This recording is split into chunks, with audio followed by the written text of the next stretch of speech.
ఒకప్పుడు అడవిలో ఉన్న చెట్టుపై బుజ్జిపిట్ట ఒకటి ఉండేది. పాపం అది చాలా పేద పిట్ట. దానికి నాన్న వాళ్ళు ఎవ్వరూ లేరు. ఆకలితో తెకమక పడుతూ దొరికిన ఆకులతో కడుపు నింపుకునేది. ఆకలి తీరినా తీరకున్నా ఎప్పుడూ నవ్వుతూ తిరిగేది. ఓ రోజు ఆహారం కోసం పొదలలో వెతుకుతుంటే ఓ తెల్లటి మెరుపు, ఓ మాయా మెరుపు కళ్ల ముందు తలతలా మెరిసింది. పిట్ట దానిని ఆశ్చర్యంగా చూసింది. ఏమిటిది? మినుగు మినుగుమంటూ వజ్రంలా మెరిసిపోతుంది. ఆ మెరుపు దగ్గరకు వెళ్లి ముట్టుకుని చూసేసరికి ఒక చిన్న మాయాదండం. పిట్ట దానిని తాకగానే అది మాట్లాడుతుంది. నీ హృదయం మంచిదైతే, నీ ఆలోచనలు స్వార్థం లేని ప్రేమగా ఉంటే నువ్వు కోరింది నేనివ్వగలను. నిజంగానా? అదేంటో ఒక్కసారి పరీక్ష చేద్దాం. పిట్ట మాయాదండాన్ని చులిపిస్తూ కొన్ని గింజలు కోరింది. వెంటనే దాని ముందు చాలా గింజలు ప్రత్యక్షమయ్యాయి.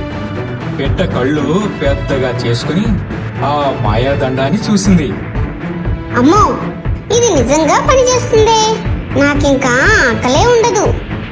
ఆ గింజలను అది ఆనందంగా తినేసింది. పిట్టకు మాయాదండం దొరికిన వార్త అడవి అంతటా వ్యాపించింది.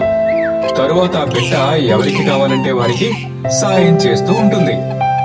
ఆకలైన కుందేలుకు మొక్కజొన్న, ఏనుగుకు చెరుకు, చిలుకకు జామ పండ్లు, ఇలా ఎవరికి ఏం కావాలంటే అవన్నీ మాయాదండంతో రప్పించి ఇచ్చేది. పెట్టమ్మా, నీవు సాయం చేసిన తర్వాతే నా పిల్లలకి ఆకలి తీరింది. నీకు సహాయం చేసింది నేను కాదు, ఈ మాయాదండం. నేను దీన్ని ఎలా ఉపయోగించానో అది ముఖ్యమైనది. పిట్ట మాయాదండాన్ని తన కోసమే కాదు, ఎప్పుడూ ఇతరుల కోసమూ వాడేది. దాంతో అడవంతా బుజ్జిపిట్టకు మంచి పేరు వచ్చేసింది. పిట్ట దగ్గరున్న మాయాశక్తి కొంతమందికి ఆశ్చర్యంగా, మరికొంతమందికి అసూయగా మారింది. పిట్టకి అంత హవా ఎందుకు? మాయాదండం నా చేతుల్లోకి వస్తే నేను పెద్ద పులి అవుతాను. అదను చూసి ఆ దుష్టకాకి మాయాదండాన్ని దొంగిలించింది. ఓ మాయాదండమా, నన్ను బంగారు పక్షిగా మార్చు. మరుక్షణం మాయాదండం కాకి చేతుల్లోంచి గాలిలోకి ఎగిరిపోయింది. శక్తికి స్వార్థం ఉండకూడదు. మంచి మనసు, ప్రేమే అర్హత. తప్పు చేసిన నీకు శిక్ష తప్పదు. తరువాత మళ్లీ మాయాదండం పిట్ట దగ్గరకు వచ్చి చేరింది. అది మంచి హృదయంతో మరలా అందరి కోసము మాయా సేవ కొనసాగించింది. అడవి అన్నదాన కేంద్రం ఏర్పాటు చేసి జంతువులు, పక్షుల ఆకలి తీర్చింది. నాకొచ్చిన అదృష్టాన్ని నేను మాత్రమే అనుభవించడం కాదు, అందరితో పంచుకోవడమే అసలైన మాయ. ఈ కథ ద్వారా మనం తెలుసుకోవాల్సిన గొప్ప నీతి ఏమిటంటే, మాయాదండం అందరి చేతిలో ఉండకపోవచ్చు, కానీ మంచి మనసు అందరిలో ఉండాలి. అది అందరికీ పంచే మంచి మనసు కావాలి. ఊరికి దూరంగా ఉన్న పొలం గట్లకు చిన్న చిన్న బొరియలు ఉన్నాయి. వాటిల్లో చిన్న చిన్న ఎలుక పిల్లలు వాటి తల్లిదండ్రులతో నివసిస్తున్నాయి. వాటిలో చిట్టి అనే ఎలుక పిల్ల ఒకటి ఉంది. అది చాలా తెలివైనది. అందరితో సరదాగా ఉంటుంది. ప్రతిరోజులాగే ఆ రోజు కూడా చిట్టి దాని స్నేహితులతో కలిసి వరి పొలంలో దాగుడు మూతలు ఆడుకుంటూ ఉంది. కొద్దిసేపు ఆడుకున్నాక వాటికి ఆకలి వేసింది. మనం ఎప్పటిలాగే ఈ పొలంలోని వరి గింజలు తిందాం అంటూ స్నేహితులకు చెప్పింది చిట్టి. ఈ వరి పంట కోతకు వచ్చి ధాన్యం రోజు రోజుకు ఎండిపోతుంది. ఎండిన ధాన్యం నాలుకకు గుచ్చుకుని మంట పుడుతుంది అంటూ చెప్పింది ఒక స్నేహితురాలు. ప్రతిరోజు ఇదే ఆహారాన్ని ఎలా తింటాం? ఈ రోజు ఏదైనా కొత్త రకం ఆహారం తిందాం అని ఆశగా చెప్పింది ఇంకో స్నేహితురాలు. అయితే సుబ్బయ్య పొలంలో వేరుశనగ వేశారట. ఆ శనక్కాయలు చాలా కమ్మగా ఉన్నాయని టాకు. మనందరం సుబ్బయ్య పొలానికి వెళ్లి వేరుశనక్కాయలు తిందాం అంది చిట్టి. వెంటనే మిగిలిన ఎలుక పిల్లలన్నీ అంగీకరించాయి. అన్నీ ఒక్కో పొలాన్ని దాటుకుంటూ సుబ్బయ్య పొలానికి వెళ్లాయి. అవన్నీ కలిసి జాంజామంటూ తమ బుజ్జి పొట్టలను వేరుశనక్కాయలతో నింపేశాయి. పొద్దుపోయేదాకా అక్కడే ఆడుకుని ఇంటికి బయలుదేరాయి. మనం పరుగు పందెం పెట్టుకుందాం. ఎవరు ముందుగా మన పొలం గట్టుకు చేరుకుంటే వారే గెలిచినట్టు అని చెప్పింది చిట్టి. అందుకు అన్నీ ఒప్పుకున్నాయి. వెంటనే పరుగు పందెం మొదలైంది. ఎలుక పిల్లలన్నీ శక్తి మేరకు పరుగులు తీస్తున్నాయి. దారిలో చిట్టి కాలుకు ముళ్ళు గుచ్చుకుంది. దాంతో చిట్టి అక్కడే ఆగిపోయి కాలు నుంచి ముళ్ళు తొలగించే పనిలో పడింది. ఆ సంగతి గమనించిన చిట్టి స్నేహితులు పరిగెత్తుకుంటూ ముందుకు వెళ్లిపోయాయి. అప్పటికే పొద్దుపోయి చీకటి పడింది. పరుగులు తీస్తున్న ఎలుక పిల్లలను ఒక గండు పిల్లి చూసింది. ఇవాళ నాకు భలే మంచి ఆహారం దొరికింది అని ఆనందపడుతూ ఆ ఎలుక పిల్లలకు అడ్డుగా నిల్చుంది. గండు పిల్లిని చూడగానే ఎలుక పిల్లలన్నీ ఒక్కసారిగా ఆగిపోయాయి. తమలో ఎవరో ఒకరిని ఆ పిల్లి చంపుకుని తింటుందని ఎలుక పిల్లలు గజగజ వణికిపోయాయి.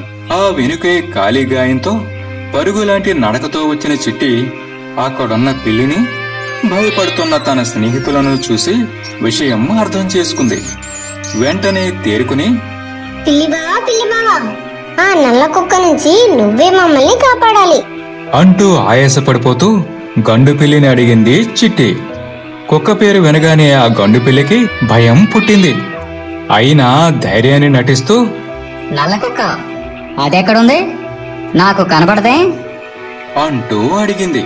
చెప్పాను కదా ఆ కుక్క నల్లగా ఉందని. చీకట్లో నల్ల రంగు జంతువులు ఎలా కనపడతాయి అని అంది చిట్టి. ఇందాకే నన్ను పట్టుకోబోయింది. ఆ ప్రయత్నంలో నా కాలును కొరికింది. రక్తం కూడా వచ్చింది. నేను ఎలాగో అలా దాని నుండి తప్పించుకుని వచ్చాను. కావాలంటే నా కాలి గాయం చూడు అంటూ ముళ్ళుగుచ్చుకున్న కాలును గండు పిల్లికి చూపించింది. రక్తం వంటిన కాలును చూడగానే చిట్టి మాటలను గండు పిల్లి నమ్మేసింది. అమ్మో, ఇక్కడే ఉంటే ఆ నల్ల కుక్క ఈ ఎలుక పిల్లలను వదిలి నన్ను చంపుకొని తింటుంది అనుకుని అక్కడి నుండి పరిగెత్తింది. విషయం తెలుసుకున్న మిగిలిన ఎలుక పిల్లలు చిట్టి తెలివితేటలను ఎంతగానో మెచ్చుకుని పొలం గట్లలోని బొరియల్లోకి వెళ్లిపోయాయి. అడవిలో ఓ పెద్ద మర్రి చెట్టు ఉండేది. ఆ చెట్టుపై ఎన్నో రకాల పక్షులు ఉంటూ హాయిగా జీవించేవి. పిచ్చుకలు, కాకులు, పావురాళ్లు, చిలుకలు, బాతులు, నెమళ్ళు ఇలా వందలాది పక్షులు ఆ చెట్టుపై తమ తమ గోళ్లలో హుషారుగా ఉండేవి. ఒక చీకటి రాత్రి ఆకాశంలో మబ్బులు కమ్ముకున్నాయి. కొద్దిసేపటికి ఉరుములు మెరుపులు మొదలయ్యాయి. ఎక్కడి నుంచి వచ్చిందో గాని ఒక దెయ్యం ఆడుతూ పాడుతూ ఆ మెరుపుల మధ్యలోంచి ఎగురుకుంటూ వచ్చి ఆ చెట్టుపై వాలింది. అది చూడడానికి భయంకరంగా ఉన్నా దాని మాట మాత్రం చాలా విచిత్రంగా ఉంది. ఈ చెట్టు భలేగా ఉంది. నాకు ఈ చోటు చాలా బాగా నచ్చేసింది. ఇదే ఇప్పుడు ఈ దెయ్యం అపార్ట్మెంట్ అని పగలబడి నవ్వుకుంది. ఆ దెయ్యాన్ని చూసి పక్షులన్నీ భయపడిపోయాయి. గట్టిగా అరవడం మొదలుపెట్టాయి. అరే పోచ్చు, మీరు మౌనంగా ఉంటే సరే, లేకపోతే నా విశ్వరూపం చూపిస్తా. ఏంటి బాబు, నీకింకో చెట్టు దొరకలేదా? మా చెట్టు మీద ఎందుకు వాలావు? ఈ చెట్టుపైకి వైఫై ఫుల్ సిగ్నల్ వస్తుంది. ఇలాంటి చోటును నేనెందుకు వదిలేస్తాను? వైఫై ఏంట్రా దెయ్యానికి? మాకు ఎల్లప్పుడూ ఆత్మలతో జూమ్ మీటింగ్ ఉంటుంది. Haunting is now digital year.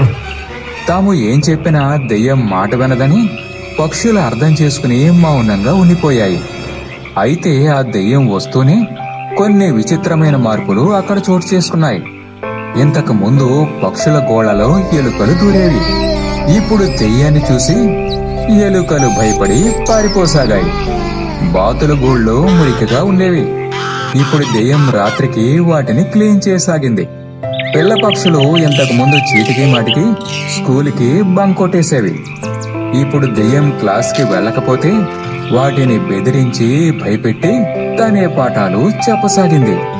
పెట్టెలు వేసిన రెట్టలు కూడా ఇక ఉపయోగకరంగా మారసాగాయి. ఎందుకంటే దెయ్యం కంపోస్ట్ చేసే మిషన్ ఏర్పాటు చేసింది. దాంతో ఆ దెయ్యం వలన తమకు మంచి జరిగిందని పక్షులన్నీ చాలా సంతోషించాయి. అయితే రోజులు గడిచే కొద్దీ ఆ దెయ్యం కారణంగా చిన్న చిన్న సమస్యలు మొదలయ్యాయి. దెయ్యం చెట్టు చుట్టూ నీలం రంగు లైట్లు వేసింది.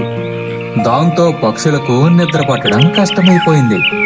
నెమలి పురివిప్పి అందంగా నాట్యం చేస్తుంటే దెయ్యం జంబో సౌండ్ పెట్టి డీజే డాన్స్ తో దాన్ని చెడగొట్టేది. ఇలా దెయ్యం తనకు నచ్చినట్టు ఉండేది. ఆ పనులు మిగిలిన వాటికి నచ్చేవి కాదు. దాంతో ఒకరోజు పక్షులన్నీ సమావేశం ఏర్పాటు చేసుకున్నాయి. మిత్రులారా, దెయ్యం వల్ల మంచి జరుగుతుందనుకున్నాం. మనకిక నిద్ర లేదు. మన సంప్రదాయాలు పోతున్నాయి. మనం ఏం చెయ్యాలి? అది భయపెడుతుంది, కానీ మాతో సరదాగా ఉంటుంది కూడా. మనమంతా దెయ్యంతో నేరుగా మాట్లాడదాం. అందుకు అవన్నీ అంగీకరించడంతో పక్షులంతా కలిసి వెళ్లి దెయ్యాన్ని కలుసుకున్నాయి. ఏంటి అంతా ఒకేసారి వచ్చారు? ఏంటి సంగతే? నీ కారణంగా మాకు రాత్రులు నిద్ర పట్టడం లేదు దెయ్యం గారు. నీ వల్ల మేము చాలా ఇబ్బందులు పడుతున్నాము. ఆ మాటలు విని దెయ్యం చాలా బాధపడింది. ఓహ్, నన్ను నిజంగా ఫ్రెండ్ గా అనుకున్నా. సరే, ఇక నుంచి నేను లైట్లు ఆపేస్తాను, డీజే మానేస్తాను, క్లాస్ కి బంక్ కొడితే మాత్రం ఊరుకోను. భయపెట్టైన పిల్ల పక్షులకు పాఠాలు చెబుతాను. ఆ సంగతి మాత్రం వదలను. దెయ్యం మంచి మనసును పక్షులన్నీ అర్థం చేసుకున్నాయి. నువ్వు నిజంగా మంచివాడవే దెయ్యం. నువ్వు మా మిత్రుడివి. ఆ రోజు నుంచి దెయ్యం పేరు మంచి దెయ్యం మాస్టారు. పిల్ల పక్షులకు భయపెట్టి చదివించే టీచర్, పెద్ద పక్షులకు చెట్టును కాపాడే గార్డు. ఆ చెట్టు పేరు కూడా మారిపోయింది. పక్షులు దెయ్యం ఫ్రెండ్షిప్ చెట్టు. ఈ కథలో నీతి ఏమిటంటే, భయంగా కనిపించినది స్నేహితుడు అవ్వచ్చు. అవగాహనతో మాట్లాడితే అనుమానాలు మాయం అవుతాయి. భయంతో కాదు, బంధంతో జీవిద్దాం. ఒక అడవి మధ్యలో పాఠశాల ఒకటి ఉండేది. ఆ పాఠశాలకు చదువుకోవడానికి చాలా పక్షులు వెళ్తుండేవి. అవన్నీ సరదాగా కబుర్లు చెప్పుకుంటూ తినుబండారాలు తింటూ ఆనందంగా గంతులు వేస్తూ పాఠశాలకు వెళ్లేవి. బుజ్జి పిట్టలారా, శుభోదయం. చదువు పండుగ మొదలు పెట్టేద్దామా? టీచర్, చదువు వల్ల ఉపయోగం ఏమిటి? మేము గాలిలో ఎగురుతాం, గూళ్ళు కడతాం. అవి చాలు కదా? అది మంచి ప్రశ్న కిట్టి. గూడు కడతారు సరే, మరి గూడు ఎలా కట్టాలో నేర్చుకోవాలి కదా. పక్క పక్షుల గూళ్ళను చూసి బాగా తెలుసుకోవచ్చు. నేర్చుకోవడమే మన శక్తి. చదువు అనేది నీళ్ళలా అందరికీ అవసరం. జీవితం హాయిగా ఆనందంగా గడపాలంటే విద్య తప్పనిసరి. టీచర్ టీచర్, నేడు ఏ కథ చెప్తారు? మమ్మల్ని ఎగిరే పక్షులుగా కాదు, ఆలోచించే పక్షులుగా చేస్తానని అన్నారుగా, ఆ కథే చెప్తారా? తప్పకుండా ఆ కథే చెప్తాను, వినండి. అలా కొంగ రోజు మంచి మంచి నీతి కథలు చెబుతుంటే పక్షులన్నీ చాలా శ్రద్ధగా వినేవి. ఒకరోజు పాఠశాలకు వెళ్తున్న పక్షులను చూసి గబ్బిలం హేళనగా నవ్వింది. ఓయ్ పిల్ల పక్షులారా, ఎక్కడికి వెళ్తున్నారు? పాఠశాలకా? అయినా పిట్టలకు పాఠాలు అవసరమా? గాలి ఉంటే చాలు, ఎగిరిపోకపోతే ఓడిపోతాం. మరి నేర్చుకుని ఏం లాభం? అలా అనకురా గబ్బిలం. నేనిప్పుడు 4 భాషల పాటలు పాడగలను, స్కూల్ వల్లే. గబ్బిలం, ఒక్కరోజు వచ్చి చూడు. టీచర్ చెప్పే కథలు వింటే గాలిలో ఎగిరేదానికంటే జీవితాన్ని ఎగరడం నేర్చుకుంటావు. పొండి మీ కర్మ, నేను మాత్రం రాను. ఎవరిని చెప్పినా వినకుండా పక్షులు రోజు పాఠశాలకు వెళ్తుండేవి. ఈ రోజు మనం గూడు నిర్మాణం నేర్చుకుందాం. పావురమా, నువ్వు ఏ విధంగా కట్టావో చెప్పు. టీచర్, నేను నేర్చుకున్నట్టు చిన్న చిన్న కొమ్మలతో గూడు కట్టాను. ఇప్పుడు అది పెద్ద గాలి వీచినా కొట్టుకుపోదు, ఎంత వాన కురిసినా లోపలికి రాదు. శబాష్. బాతుల్లారా, ప్రపంచం ఎక్కడెక్కడ ఉందో తెలుసుకోవాలంటే భౌగోళిక విజ్ఞానం చదవాలి.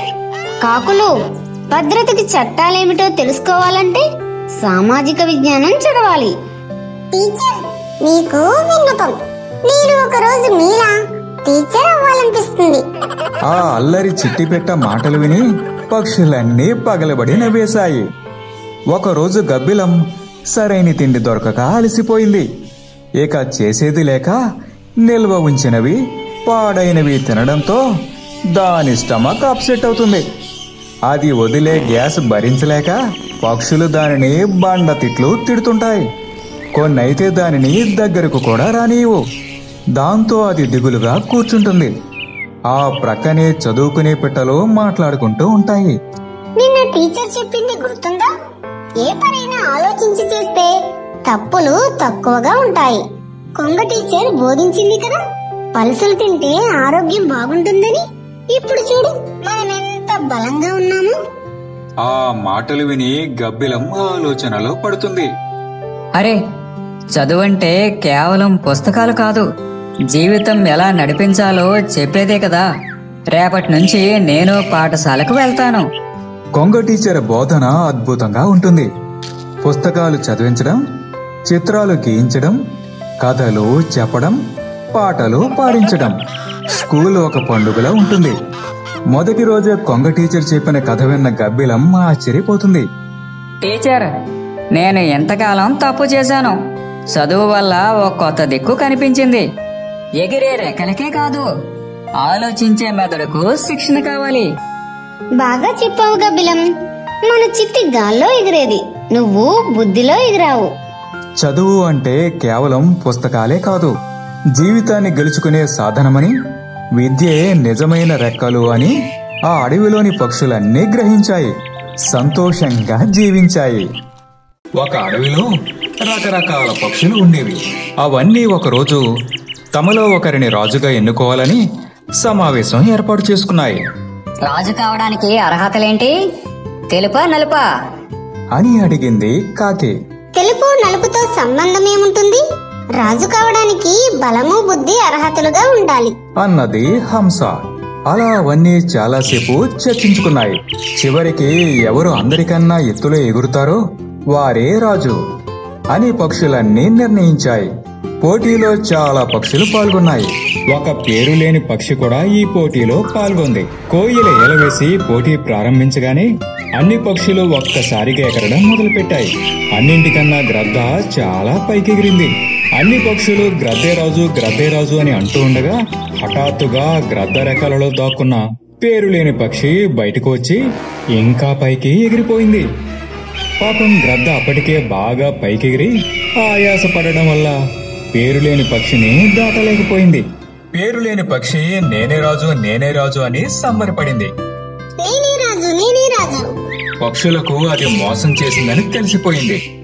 తరువాత మళ్లీ పక్షులన్నీ ఆలోచించి ఎవరు నీటిలో లోతుగా వెళ్లగలరో వారే రాజు అని ప్రకటించాయి.